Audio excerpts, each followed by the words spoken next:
This episode is sponsored by Property Filter. Find great deals faster. Hello and welcome to the Financial Freedom Podcast, sponsored by us at Property Portfolio Building. This podcast is designed by real people on their journey to achieving financial freedom, and we'll focus on people who've either already attained it, who are joining us on that journey, or maybe a specialist topic that can help you build your technical knowledge to achieving and maintaining that financial freedom. We hope you enjoy it. So welcome. Today we're featuring one of our 6-round episodes, and we're delighted to have Finn Mowat as a guest today. So Finn is a 20-year-old based in Leeds. He purchased his first property at the age of 18 and is now financially free at the age of 20, and runs a property business with his father, Hugh. Finn's a multi-award-winning property entrepreneur, where he was a finalist on the Property Entrepreneur Program for Deal of the Year, and he was also a winner of Simon Zutchi's Mastermind Program. And he now hosts the Property Investor Network in Harrogate as well, and speaks on the PIN. He also does some coaching for some young adults on financial awareness as well. So very, very impressive at the age of 20. So welcome, Finn. Thank you. It's great to be here. No, thanks for coming along. We're really, really excited to have you here.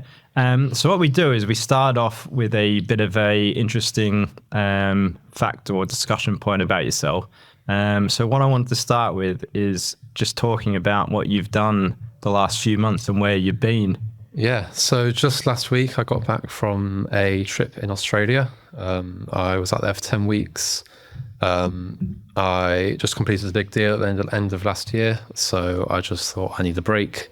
And it kind of seemed like the perfect time in work and everything to go out there. And I just kind of switched off, did a bit of backpacking. It was amazing. Nice. And I really love that because I did a very similar thing where I did 2.5 months in Australia, which is obviously where I'm from late November through to late January. Yeah. The only difference is I'm 36. It took me that long to get in a position with my property business that I could do that, and you're 20 years old and you're able to do it.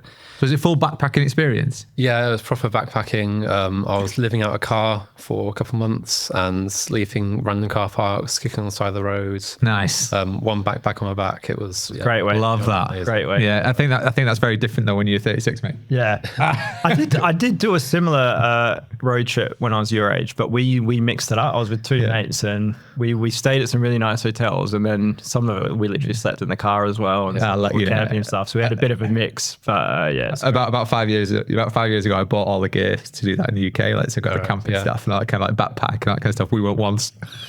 I went to one campsite, so I was supposed to spend £1,000 on this stuff. So if anybody wants to buy the camping, I think it's just too wet here. Yeah. But good stuff. So question number one to kick it off is just tell me a bit about your story. Like, if we just focus on maybe your childhood growing up, and then like a bit of your journey to get to your financial freedom place that you are now. Yeah, of course. Yeah. So I was born actually in the south of England.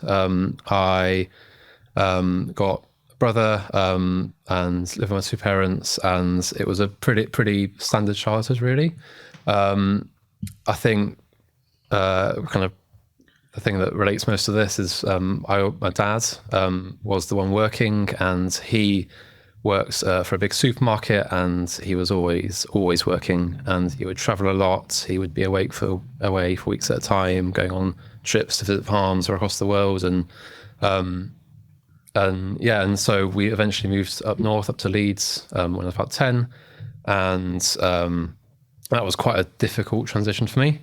It was kind of had to make a whole new set of friends, and I've always been quite a shy person. So that was quite tough, but it was great. It's hard at 10 as well. Yeah, it was, and I think I was in year 5. So that's like you've had all your primary school friends. You've not really got time to make new ones before you all moved to secondary school, and it was all a bit tough. And so that kind of didn't help with my self-confidence and that kind of thing. And I guess that'll come in more later. But it was good up north, and went to a great school, lived in a great town, and it was really nice. And all throughout secondary school, I kind of didn't really like the kind of whole school thing. I didn't like to be told what to do with homework and deadlines and getting up early and like fitting someone else's schedule. It just never really sat that well with me. And of course, then COVID happened, and that was kind of towards the end of my school time.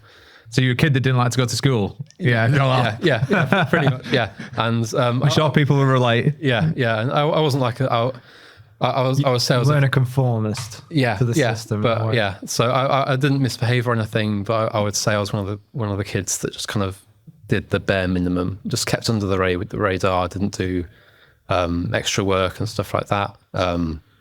And I think that kind of sparked a bit of an interest for me to start my own business of some kind, really. And I remember at the age of about 13, I tried to start my first business. So I was already thinking, I don't want to be going to university. Because if I didn't like school, I don't want to carry on. What was said business? Just building computers. Yeah, So yeah, I built my first computer when I was 12, and I absolutely loved that. And so I thought I could turn this into a business. Maybe. PC? So, yeah. Oh, we've got something in common here, Finn. Okay, yeah. So I built mine as well. Yeah, very good. Yeah. Did you sell yours though? No, I'm going to do it for me. Yeah, I did actually think at the time whether to do that, but no, I didn't. Yeah, so I thought this could be my way out of it all, and I was already thinking about that. And the entrepreneurial instincts at a young age. Yeah, and I loved all that, and I spent ages making the website and making the branding, nice, and designing all that. And I didn't really sell anything in the end, but it was that kind of I wanted to do something like that. And I went on to I was trying to look after people's pets for money because I enjoyed that. I ran online communities with my friends because I enjoyed that. I was always looking for something that I could do as a business. Something you could build, yeah. Do you know what I would put that down? Like the people that are successful in life have something called initiative, right? And that is the willingness to do something, start something, and follow it through, but not be led, not have to be spoon-fed, and actually try and get to that position. The fact you didn't sell anything. Yeah. But you learned all those processes, right? Yeah. You had the initiative to come up with an idea, and you came up with that thing. And I think that's very, it's especially when you're not taught to do that at school, and you'd have to sort of work that out yourself. So that, I mean, that initiative, I think, is a lost art. I genuinely think it's a lost art, and it's only if you've got that natural willingness to absorb from the world around you and want to do something different that you actually develop that yourself. Well, when I was at school, you were taught to use your initiative. It was the thing that we were taught to do. They don't teach that anymore. It's just like no. Everything's grade. I've always had friends as well that they loved seeing what I was doing, but they never quite clicked that they could maybe do something themselves. Yeah. And still to this day, I run into people I know, and they're like, "Oh, that's really cool. The stuff you're doing now. I really wish I could do something like that." And I kind of, there's part of me that wants to say, well, you might be able to actually, if you can. If you find something you enjoy. And that's just a bit of a belief system for them, isn't it? They obviously see the benefits to it and what it can bring, but they just don't think they can do it for whatever reason. So that's just like a belief thing, that's what I suppose. So we're at the end of school. Yeah. So if you tell me, so you're sort of first property, and then the last sort of 2 or 3 years, what have you done in that time? Yeah, I finished my A-levels, and I really didn't want to go to university. Yeah. But I had, I thought I needed to apply anyway, just to be safe, kind of backup option. My school was really wanting me to apply. I think all schools want you to go to university, really. They get more money from it. It's a bit of a broken system. But I just didn't want to. So I set myself a gap year to try and start a business of some kind. And around that same time, my dad was just starting to get into property investment. And he had bought a couple of buy-to-lets himself, but wanted to kind of take the next step, do something bigger. So we found a training program, and he could bring along someone free. And so this is right at the start of my gap year. I thought, why not go along? I might learn something that I can use in 20 years when I've saved up a bit of money and that kind of thing. And I kind of fell in love with it straight away. And everyone on that day told me, you should go do this. So, And was this the Zucchi Mastermind program? Zucchi, And it was the full year one? So we started off just on the 3-day course. And that was where the kind of idea came, maybe I want to try doing this. And so, went on the full year program kind of on that gap year. And told myself, if I could buy my first property by the time that I was turned 19, then I wouldn't go to university. And I managed to do that. just a month before I turned 19. So, No. yeah. So I love the fact that your dad did this with you as well, by the way. Like he just said, you know what? Yeah, that's great. I want to do something different as well. So let's do it together. What a nice, really nice like environment that must have been for that, like, you know, father son definitely. sort of thing. You know? It made us spend so much more time together that we grew really close through it, and we were coming into it from really different angles actually, because he was very much, he's got a full-time job, 0 hours a week to do anything else. Yeah. And I had all the time of the day, kind of had to self-motivate, get myself up in the morning. Was health and safety your dad was doing for work? Yeah. So, and that, again, COVID, that was a big job. Oh my goodness. Yeah. So it was, we were really coming in it from different angles, but that allowed us actually to put our skills together. He had his experience, his capital, his contacts, and I had the time, and I could go and network and meet people. And that's a really good point actually for other property investors as well, is that you've all got different things you can offer, because people generally think, I just don't have the capital for property, but do you have the time, knowledge and skills where you can just find someone with the capital to join together and, you know, form a team and stuff like that? Definitely. And that's even what you've done with your dad, isn't it? Yeah. Obviously, it helps that you were familiar, but I mean, at the same time, it doesn't have to be. You know, just, you know, if you, and one of the good places is on networking, that you can find both of those types of people can attend at the same time, right? Yeah. There'll be people on your programs. I would have thought that they probably did form partnerships in a similar vein. Yeah. And we formed partnerships together and separately as well from property networking. And I think working with people is such a great thing. And me and my dad right now have our own portfolios of properties, but we help each other. Yeah. And you could do that with anyone, really. Yeah. You can put your skills together and time together. Yeah.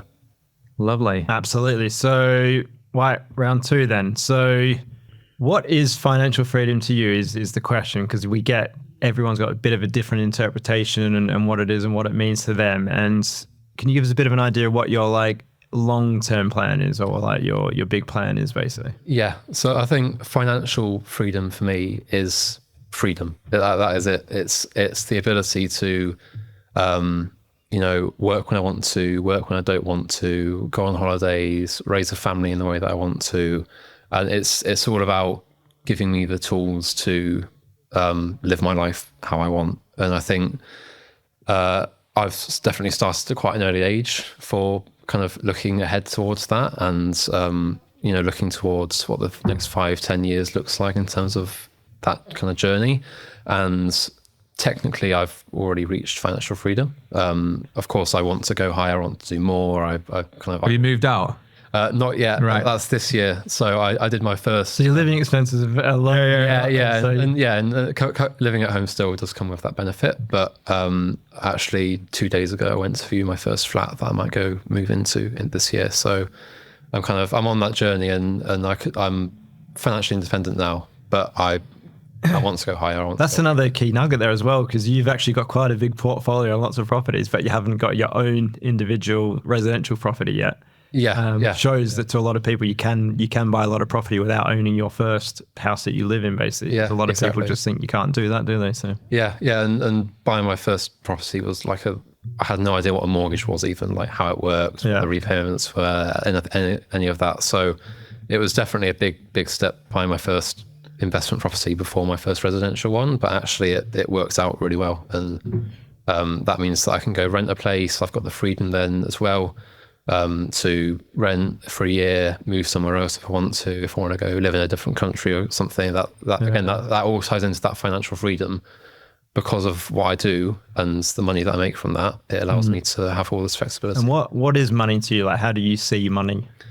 So I am quite a materialistic person actually, and I think I know a lot of people that kind of really try to shy away from that. They don't want the flashy stuff and the new car, and they kind of almost look down on all that, like you're wasting money. But for me, it's such a motivation to like go and make more money, and as a reward, and to reward myself, because I think rewarding yourself is really important. And so money to me is the ability to like have fun, really, and support yourself, of course, and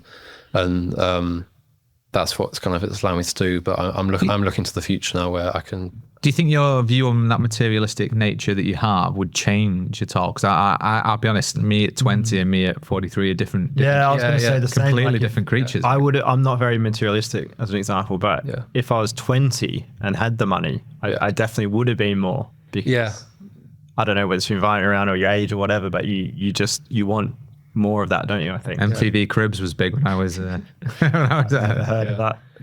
So I mean, it's I of course I don't know what's going to happen. I do probably see it becoming less important, but I want to, right now it is a lot about that, and I'm looking to the future as well, and I want to have a family, and I've actually, one of my big goals in about 5 years' time is to buy a farm, because that's where I kind of want to live. That's where I want my base to be for the rest of my life. Wow. So nice. Yeah, that's a big goal of mine, but definitely right now that kind of a working farm.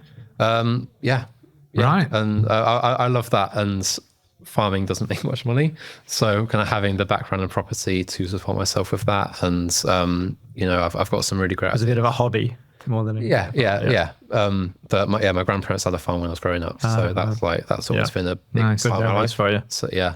Do you know? I love the fact that the financial freedom at the moment is because, I can live at home, but I get to travel, I get to see what I want, and now I'm going to move into my flat. I think that is the stage gate. I honestly think that starting at your age profile has that as a benefit. Yeah. Because you can work towards that at a faster pace because your goal is smaller at the time. You know? Yeah, you haven't even had those years at university that hold you back as well. So you got a few years. Yeah, you've not got that debt hanging over your head that you have to pay back, right? Yeah. Well, I've got debt, but it's different. Good debt. It's good debt. Yeah. Yeah, and you cannot go back and say, "I wish I bought property earlier," because you're 18, weren't you? Yeah. But you can. I suppose you can get it in trust when you're a kid, can't you? So maybe. That's different to actually buying your own. Yeah, and that property that I own at 18, and 10, 20 years, the kind of you've got a real compound effect that will happen over time for that, which is great. Yeah, so I'm envy of that. And then might be a tricky question for you, but what do you see as retirement? Like, how do you picture retirement, or what does it mean to you as a 20? So I see retirement as kind of what I see an early retirement, so to say. So I see in, I don't know, 5 years time, kind of when I'm thinking about maybe that farm. Yeah. Like retirement for me, I think will first be not having to work at all. Like being able to step out of a business and, I was going to say farmers fall over in the field, don't they? That's what happens, right?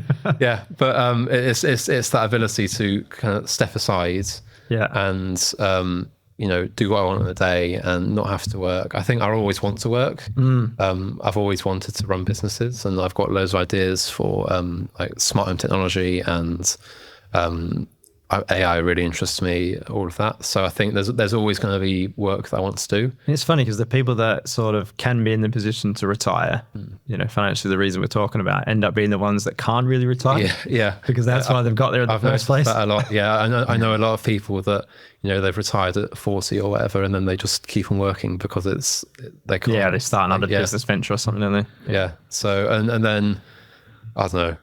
Whether it be 30 years until I properly retire, but I can never see me sitting around and not doing anything all day. I think I'm always going to want to do something. Excellent. Good Lovely. Stuff. So round 3. So this topic we're going to talk about now is like, what is a typical day for you? Like some people have like big routines, some people don't. What's a general day to day for you? How does it start? How does it end? And anything in between? What do you do? Yeah, so this is something that's changed quite a lot over the past couple of years, because for me, I went straight from a school environment where you've got to wake up at 7, you've got to get to school at 8, you've got to work until 3, you've got to go home, do homework. It's all set out and laid out for you. Mm-hmm. And kind of like I mentioned, going straight into trying to set up my own business, it was like, I can sleep until 12, I can work until midnight, and I can do what I want during the day. I can go out, see friends. Like there was no structure at all. Mm-hmm. And that was quite a tough adjustment for me. I wanted to work, but there were so many distractions, and even just like my phone, social media, all of that. So over the past couple of years, it's been all about a big part of my journey for me has been about finding that right balance and what works for me and what doesn't. So I've always been not a morning person, and I've kind of turned myself into a morning person now because I found that there's so many less distractions in the morning. So do you do your best work in the morning or at night? So I always thought I did my best work at night, but that was just because it was I had my own worlds around me at night. You didn't want to get up in the morning at all, right? Yeah. I didn't want to get up. Just didn't want to get up. No one could reach me that I didn't want to reach me, and but I could stay up. No one was going to check on me. I didn't have any responsibility, so I thought I liked working best at night. But actually, it was so unproductive, and so I switched that completely. And now I get up at 5 every morning. And actually, if I start working at 6. I feel so amazing when it gets like 8 o'clock because that's when the emails and WhatsApp messages start coming in. Yeah, you've done quite a bit. I've already done quite a lot. Yeah. And I really, really struggle to get up at 5. So you are a 5 a.m. clubber, would you say? Yes. Yeah. Unless I'm out the night before or something. Yeah. Because I'm a person that needs my 8 hours of sleep. Yeah. So it just means you've got to go to bed earlier, which actually was the harder part for me, getting to bed at like 9:30 rather than 1 in the morning. That was really hard. I'll get up at 5. I will I do a bit of journaling in the morning, try and do a bit of meditation, just kind of calm myself and get myself ready for the day. And then I'm kind of ready for work by 6. I work until about 10, and that's when I'll try and schedule any calls I've got for the day, Zoom meetings, anything like that in for kind of 10 and onwards.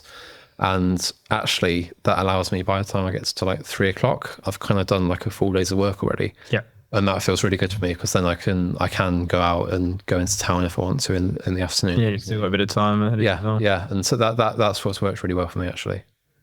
Yeah. Every day?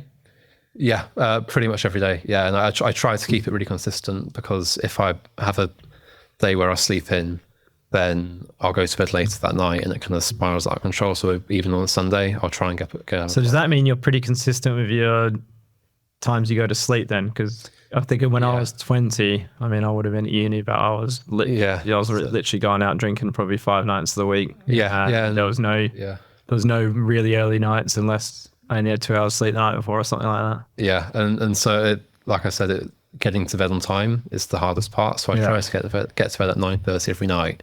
Yeah. And that is when, like on a Friday, that's when everyone's out. Yeah. So I won't shy away from like going out and having a few drinks and having fun because I think that's really important for me to see my mates. And definitely, that's when they're back from uni or they're back from work for the day or so that time's still important. But I will, if I'm not out too late, I'll still try and get up at 5. I might be a bit tired the next day, but it'll keep me in that routine. And I kind of try to reduce that down as much as possible so that I get that. And are you waking up at 5 or are you setting an alarm? Setting an alarm. Oh, right. Yeah. And it takes a couple of alarms. Right. Okay. I'm not a morning person, but once I'm up and working, I am a morning person. If that makes sense. I think that's a common theme, isn't it? That most people get stuff done early in the morning, especially when it's working on you. Yeah. Or your business. Right. Yeah, so it's the first few hours of the morning. I find definitely. Yeah. And I always really struggle with that. But I'm quite into like stoicism at the moment, and I'm reading into a lot of that. And one thing recently that kind of reassured me that it's okay that I still struggle to get up in the morning was there's a quote by Marcus Aurelius, and he talks about how even he, this kind of great Roman emperor who's kind of the perfect person really, he struggles to get out of bed in the morning because it was so cozy and warm in the sheets. Yeah. But he talks about how much you can achieve. It's human nature, isn't it? It's human nature. But I think it's more about how rewarding it's going to be kind of that 2 hours after you've got up early because you've already done that work. Yeah, you feel like that's what drives me to do it still. Do you read much? Do you read a lot of books? I haven't actually read a physical book in like years. Yeah, so you're not. But I do listen to audiobooks in the car. I find that really useful just because I do quite a lot of long car journeys. Yeah. And so rather than listen to music or the news or something like you learn, got a lot of info learning. Yeah, it's good. And then it also kind of makes the drive seem quicker to me. So that really works for me. And that I hated reading for a long time. And actually that really got me back into reading because it was so easy to do. Lovely. Stop the podcast now. This episode is sponsored by Property Filter. Property Filter is the #1 property tool for today's property professional. It brings in all the data points and sources from all the property portals and auction sites into one convenient place. Then you have the option to overlay all the clever strategies found in the property filter blueprint to find motivated sellers faster. Now, we use it on a daily basis. It saves us over 80% of our time when looking for properties. And if that sounds like something that you want in your lives, please go to register.property-filter.co.uk/PPB, which is the discount code for this podcast. You will get 2 weeks free and a discount on your first month. That's it from me. Back to the podcast. And round 3, so round 4. So I just want to know, like, what through your journey, and it could be absolutely anything throughout your life basis, what are you most proud of in your journey of what you achieved or what you've done or anything like that? So I think I've got two really. I think first is buying my first property. Yeah. Because that was such a, I had such a mental block about being able to do that, because I thought, who's going to lend me the money? Who's going to get me a mortgage? There were all these kind of blocks of like real problems that could occur, but it just made me believe that. Was the agent going to accept an offer to the client from 18-year-old and all this sort of stuff? If I turn up to a viewing, what if they say, you don't look like you're serious, I'm going to walk away? Like there were all those kind of questions I had in my head, and it took me about a year or probably 9 months to purchase that first property. And of course, being in kind of being on Simon Rich's course, and I was with a group of people that were really successful. They were like developers and people who were in this for a few years. And, kind of 2-3 months in, there were so many people doing great deals and like making so much progress. And they're kind of coming to every workshop and coming to Zoom calls. Good environment to be around, isn't it? Yeah, it's good. But it also kind of made me think, am I not doing enough? Like, all these people are doing these great things. Like, am I in the right place? Should I really be here if I can't do it? And it got quite kind of demotivating, actually. Right. Yeah. So like 4 or 5 months in, and I kind of wasn't really making any progress. And looking back now, I wasn't ready at all to buy a property because I didn't know. You had to learn a bit before you're in the space to do it. Whereas some people come into those programs, they're ready to buy, and exactly. they already have quite a few properties going through or something like that. So people come in at complete different, obviously, ages, experience, knowledge, and I think mindset, things like that. Yeah, the second youngest person in the group was 28, and apart from that, was all like above 40. So I really felt quite out of place. And there's nothing wrong with that, Finn. There's nothing wrong with that. But I just felt years behind in terms of experience. The thing that you're worried about is where thinking like, why is that so you're worried? It's absolutely amazing thing that at 18 or 19 you can do this course. I think there's a huge difference though, isn't there? I mean, one of the things that I've always talked about, because obviously we did a training course together as well, it was only a short one, was how to present, wasn't it? Yeah. And how to host an event. And one of the things that struck me straight away was, I don't know any other 20-year-olds that are this comfortable in their own skin, who know who they are. Yeah. I didn't know who I was. Yeah. I didn't know. So I, didn't know who I was, didn't know why I was here. Like you've already made a decision that I didn't fancy uni. Like I didn't even think about that. It wasn't a decision. I was going, and because that's what everybody else did. And I just sort of like, I was in that sheep mode really of, this is what everyone does, so I'm going to do it. And I think that's, honestly, I don't know many others that because I thought you go to uni or you do like a trade or something. That's like your two options. I didn't realize that you could just scrap it all and just start a business. Like, how do you do that? Yeah, I think that's to take as a takeaway for you, like in your peer group. That is an amazing sort of like takeaway. It was the kind of that, the people around me that really kind of drove me. That was really important to have the right kind of group and that motivation, and I could then follow along with them and learn what they were doing. I could I helped my dad with a couple of his deals, and that kind of gave me the confidence and the knowledge to actually be able to go and do it myself. And so that's kind of why that first property was really big for me. And then it was actually my latest deal as well. That was another really proud moment because it was 4 houses. Right. It was purchase price of 400,000, and we're talking 4 terrace houses. Yeah, in Leeds, and it was never going to be a straightforward deal because there were planning issues. Building control had never come up to sign them off when they were built about 15 years ago. Oh wow. They weren't really looked after by the current landlords. It was It was a bad property. Few problems to solve. There, yeah. But it was. I kind of thought, if I can solve these problems, I'm in for a really good deal here, because there was the potential to add £250,000 of equity. And most investors would be worried about those things and probably walk away, wouldn't they? They lose out on the value. I felt I had the knowledge to go out and do it. And it turns out that the deal was a lot more complicated than it was first seemed. It took about 9 months to do the whole thing. We had 2 different bridging loans. We had different solicitors, and it was a really complicated process. And the lenders made it really, really hard. And I'm pretty sure everyone involved, from like the solicitor, from my sourcer to the mortgage broker, everyone thought at some point, especially towards the end, it just wasn't going to happen. Yeah.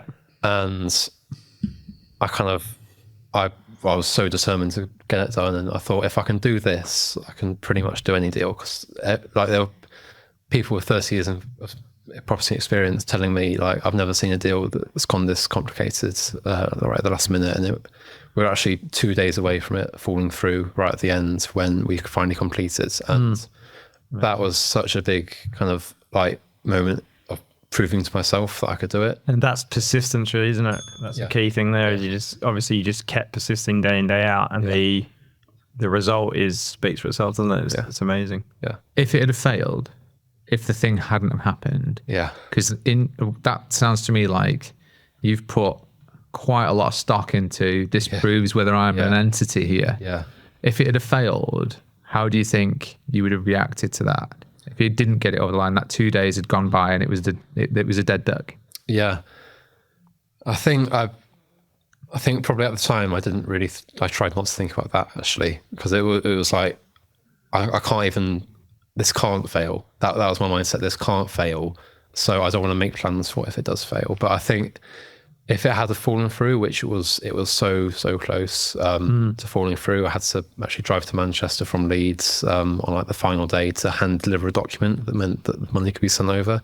It was like you can make a movie out of it almost. It was so intense, and I think if that hadn't have all worked out, it would have been a massive kind of knock to my kind of confidence in myself, because that was the only deal that I had going at the moment. Yeah, that was taking all my energy, all my focus. But I suppose on the flip side, there might have been some really big learnings. There would have been a lot of big learnings. Yeah, and I think probably it would have been the people around me. It would have been a bit of a knock initially, obviously, and maybe take a little while to get your head around it. But then, I think if you this is genuinely, I believe, is why great deals happened. Yeah, is because most people wouldn't do what you've done there. They wouldn't have that mindset of, it's going to work. Yeah. Even when the industry professionals, and I'm not, I'm using air quotes here, but I'm not saying that they're not professional, but industry professionals who've seen it all before are telling you this isn't going to work, and then you make it work. Investors would pull out at some point along the way, maybe, or there's a technical query or something scary or those sorts of things, and yet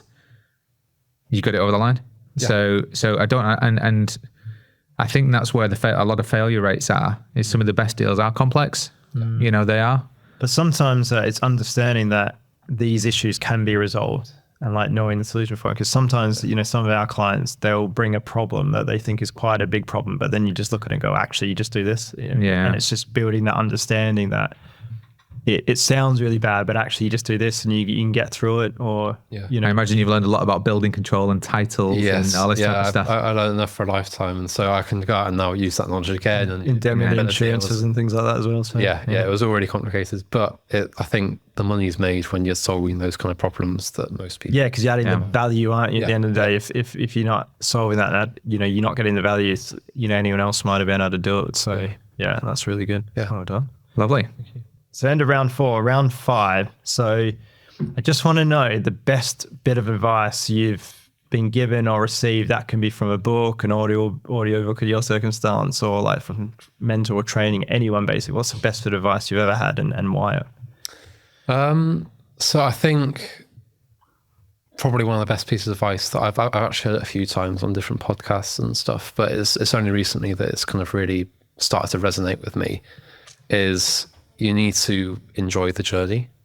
And like for me, I think especially starting out, I went into property with the mindset of this is a escape route out of going to university, and this is an escape route to getting the life that I want to in the future. And that was all I was looking towards.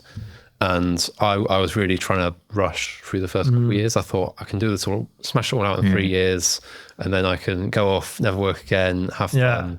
And that was what I was focused on. And actually, I got focus on the end goal, don't you? Yeah, you get there and you go, oh, all right, now what? Yeah. And actually, that made me pretty miserable during it, because I was so desperate to get to that end goal that I just didn't take in what I was doing. I didn't take in the experiences that I was having. My first time talking in front of a crowd of people, the first time that I stood up in front of a networking meeting, or the first time that I had a meeting with an estate agent. I didn't enjoy any of that. I didn't let myself, because I was so focused on this is just the solution to this problem. And actually, now that I've kind of lead into that, I really enjoyed doing the talking. I went to speak in Dubai at the end of last year. That was a really amazing experience. I had to meet a lot of people as well, don't you? Yeah. And I've started to do some coaching as well, and to help other young people kind of on their journeys. And that was like a really big thing that I wanted to enjoy that. That's not a monetary thing for me. That's to enjoy it. And the moment that I started really trying to lean into that and enjoy what I was doing, it became so much more fun, so much easier, and I kind of just became happier as a person, really. Do you find that you can enjoy things easily? Because it's something that I have, which is I don't, I have to force myself to reflect on things to realize I've really enjoyed that moment or that time. Yeah. So how because it's a really good point you make, which is enjoy the journey, but like you've almost, because you're so busy on that angle, you forget about that. And I struggle to enjoy, just being in the moment. So how does that reflect to you? Yeah, and I would kind of agree with you there that it's so hard to get kind of caught up in the moment and not think about what you are doing and what you have done.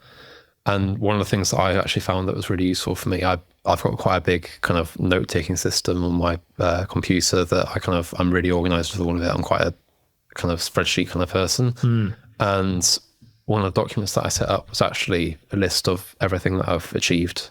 Everything, like even small goals that I had achieved, like doing my first. Reflect back on them, do you? Yeah. And actually, when you start writing all those small things down, even just the small things, it becomes such a big list so quickly, much quicker than you think. And that was really good for me, because I could kind of put all these different years of my life into perspective and actually see I've done a lot this year. Like before I completed on that property deal last year, I was thinking, what on earth have I done this year? I've done basically nothing else. But actually, I had all these other small achievements that when I look back, it made me smile, because it was like, I've really done all of that. And so I think that was really important. Plus, you've also agreed a deal in principle. You've spoken to solicitors. You've learned about titles. You've learned about all these types of things that you go through the journey, and networked and done all these things, right? Your knowledge base and all those sort of things that you don't think so a success, because it's not a physical thing. Whereas a property, it is a physical thing. It's like, I've got that. Yeah, and again, that goes back to focusing on the end goal. Like if you focus on just purchasing the property, like it's going to be a tough process to get there. I think that's similar with business actually, because if you just focus on like to make money, you're going to struggle, aren't you? Because you're just thinking about money and but if you focus on the value add and the sort of service you provide and things like that, or creating financial freedom for your clients, things like that, like it does really motivate you, and it helps you enjoy that journey, because you're like, I'm really working towards something that I think's meaningful as well. Yeah. Good. So that's round 5. So round 6, what we do is we get a question. Well, we get a range of questions from previous guests that we bring forward basically to ask. So the one that we've picked out today for you is, what are your thoughts on mainstream education? And I think that this is especially good for you at your age. And what would you do to change it? Yeah. So I've got a lot of thoughts on this, of course, because I went through school and I really didn't enjoy it. And I think for a lot of kids these days, they're just not getting the right kind of experience. And I think, a teenager's body, for example, it's wired to want to wake up later in the day. Like you want to wake up late morning. And so if you're having to get up, it's a tough one, because if you're having to get up every morning at like 7, that's really tough. You're not going to be in the right headspace for the first part of the day. But I get the argument where it's like, that's creating discipline. You're kind of learning what you're going to have to do from the workplace and that kind of thing. But I think really the whole kind of school system has just been the same for so long now. And I think there are so many advances now. Outdated, you'd say. Yeah, outdated, yeah. And I think there have been so many advances in like learning about mental health and, psychology of kids and how the brain works and everything like that. I think it'd be really worth going back and looking at all these different like small parts of the day, like how long the breaks are and what kind of rest the kids get and what kind of mental stimulation they get throughout the day. So I think that's a really big thing, like restructuring the school day, because I was miserable doing that like 7 till 3 every day. I didn't want to get up in the morning. There were days that I would pretend I was ill just because I didn't want to go into school that day. And like, if you can make it a more fun experience, then I think kids will start to learn to enjoy education. So do you think the layout like that you're talking about is more important even than the content? Or almost, yeah, because I think when I started doing these training courses after I finished school, that kind of style of education, I really enjoyed that. And I never thought I'd enjoy education ever again of any kind. And that was because of school. And so I think I agree with you, because you think of education at school, don't you? Yeah. But education is anything you learn in any facet of life, basically. Yeah. There's a massive difference between being taught something that is a fundamental, though, and there's something that you learn because you want to learn it. Yeah. I think there is a difference in mindset Absolutely. towards those two things. Yeah. I mean, just to add on to, you're doing some financial literacy stuff, right? Because when I left school, didn't know what a mortgage was, but you should have seen me with a compass. I was an absolute master. So drawing those circles, master, absolute master. Chemistry, the periodic table, what an absolute waste of time. Oh, cos, sine, and tan. Scientific calculator. Oh, yeah, cos, sine, and tan. I don't know what they do now. Hours and hours of life, God, wasn't it? But, the financial education system is so broken at the moment. I'm doing some stuff with Simon Zicci and away from that as well, to help get that into schools, because I think it's just lacking. I think I saw a figure the other day, like 1 in 4 school children say that they haven't received any financial education. I went to my first training course not knowing how a mortgage works at all. I remember, I think it's like my computer science teacher or someone asking the class in like year 11, who knows what a mortgage is, who can tell me what a mortgage is. No one in the class of 30 people put their hand up. It's just kind of shocking. Even why do you think that is, though? Why are we in that situation? It's probably the most important. I mean, us talking now is probably the most important thing we can see in our lives, because of everything it brings you. Yeah. But it's not in the curriculum, and it's in the Western world, around the world. It's not any. So I've talked to some teachers about this, and I've heard what other people have said, and I think the biggest thing at the moment is the curriculum is so tight in the schools. They've got so much to teach. They're understaffed. They've got undersupplied. I think for them, there's not time to fit that into the day. And I think that probably does come down to a bit of like what the priority is in education at the moment. Yes. I know that it's the curriculum itself. The curriculum. I'm not saying it's the teachers. It's not at all. Curriculum, isn't it? Because the teachers want to teach. They've got really full on. Curriculum. And even now, I think they're planning on bringing like back English and maths as being compulsory up to 18 again now. So that's through A levels, when you're supposed to be able to pick what you want to do and enjoy those subjects. I just think that there's so much emphasis on all this stuff that is unnecessary to learn. And I think it's actually because of the failure rate. I don't know whether you know this. The failure rate and the grade, the average grade that people are leaving school with. I think it's actually because of that they're saying, no, you could continue through further education with fundamentals of English math. I don't think it's A level. I think it's a fundamentals. And then what schooling does as well is that they go like, oh, you're not doing so well on this, so you need to do better at that. And, maybe spend less time on this thing you're good at. Whereas in business, the real world, it's like, you're really good at that, you should focus on that. And the thing that you're not good at, just give it someone else can do that, or like someone else can bring those skills into your business or whatever and stuff like that. It's like, it's just so polar opposites, I find. Cool. Excellent. Well, that's 6 rounds. So what we do now is we've obviously asked you to bring a question for us. We'll give you our thoughts of the question that you brought along, which so I think one of the big things I've been thinking about recently, and looking at, for example, my dad, who's still in his full-time job, but other people around me, I'm always with high performers, And one thing I notice quite a lot is they struggle with work-life balance and, spend time with family and working and wanting to see friends and do all that. So I just was curious about what you kind of both try and do, whether you think you're doing enough to keep your work-life balance where you want it to be, and it's a great question. What that work-life balance looks like. It is a really good question, and it's probably good to ask me as well, because I've got a young family, so I got two under three. So two of my big objectives last year was literally 8 to 5 times 5. That was one of my objectives, which is basically just work 8 to 5 days a week, and to physically stop myself. So I was getting that right balance for the young kids of the family as best as I could and that sort of stuff. Yeah. And that's obviously running a really big portfolio of numerous businesses, including big growth of property portfolio building and our lettings business, stuff like that, which you could work 100 hours if you wanted very easily. Yeah. But I had to really discipline myself to do it. And to be honest, the biggest thing that got me to that point was literally just getting 2 phones. Yeah. Okay. I got a personal phone and work phone, and I was probably last year I was at 5 o'clock, I was putting it away. And I was looking, helping look after kids at that point, and I just was doing my absolute best not to check it. It took me a while mentally to leave it in because obviously I work from home, leaving my phone at the office and stuff like that.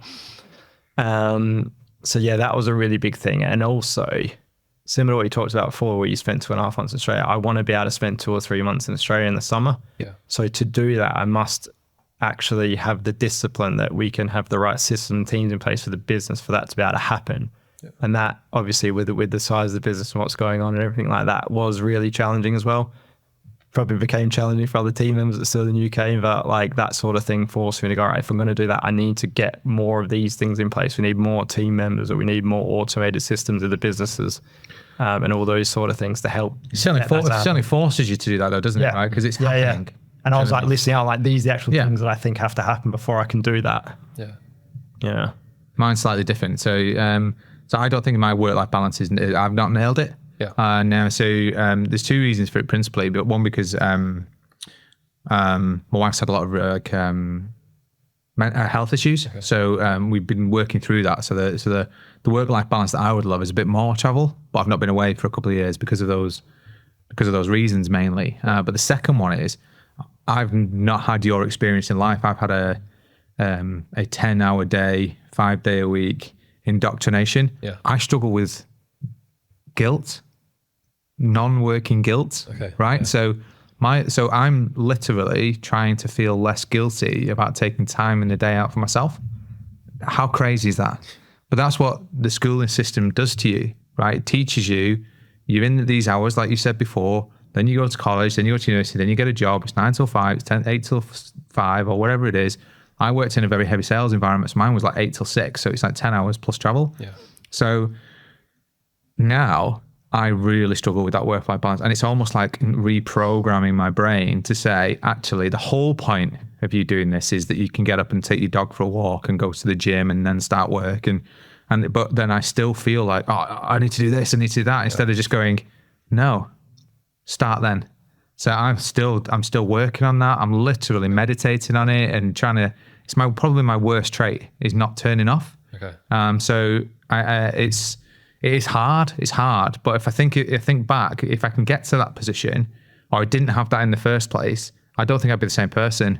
But if I can now get to find a good balance and work towards it, but also recognize that it's an issue. I think that's the goal. Work towards that. Yeah. Yeah. Great. Absolutely. No, that's a great question. Thanks, Rant. And we'll ask you to leave another question for another guest before you go as well. Yeah. So yeah, that wraps it up. That's 6 rounds and our bonus round. So yeah, just huge thank you for coming along, Finn, and traveling down from Leeds today. And yeah, hope our listeners get really big value. I think they will out of those discussions and your experience today. So thanks very much for coming along. Yeah, we'll see you soon. Lovely. Thanks very much. Thank you once again for joining us on the Financial Freedom Podcast, sponsored by us at Property Portfolio Building. If you want to get in touch with us about today's podcast or any of the learning topics that we've gone through today, you can email us at podcast@invest-prop.co.uk or get in touch with us with whichever your social media platform of choice is. If you think you would add value to us as a guest on this podcast, you can please get in touch and let us know what you would be able to talk to us about. Other than that, we wish you well on your financial freedom journeys. And once again, thank you for joining us, and we'll see you on the next one.